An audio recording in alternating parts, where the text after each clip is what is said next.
So my latest blog post on the red rural states possibly facing a recession has just been posted, and I'll put it in the description below. But I started thinking about what I've seen in my lifetime financially, and then I started thinking about millennials.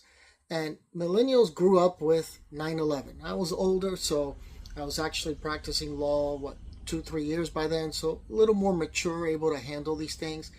But then came the Great Recession. And again, I was a little bit older. That kind of messed up things for me financially for a while, but I was able to bounce back. But the millennials grew up with that. Now, from there, they get out of the job market or they graduate from school and they're ready to hit the job market. And what happens? Well, they come across COVID and how that affected them economically. And so now they're also part of this shrinking job market with AI and a possible recession coming maybe by the end of this year, if not by next. And you think about how that starts to affect them financially in the decisions that they're making, not to mention astronomical student loans that are unaffordable housing.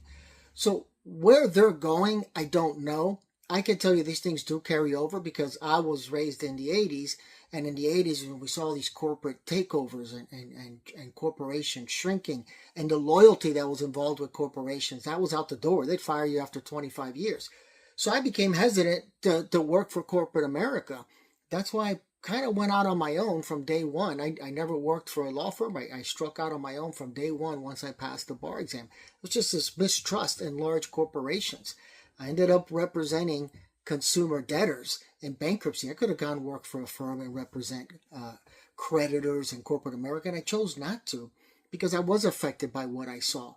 So looking forward, where millennials are going financially, I don't know, but that's why you even see the generations now saying, the American dream is over, who can afford to buy a house, looking into other countries where they can maybe get free education or free healthcare.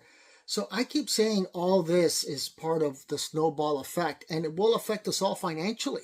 If we have students leaving to go elsewhere, or even international students not allowed, that affects us. So all I can say is let's sit tight and see what happens, but it is interesting to see how this has affected millennials and where they're going to go from here.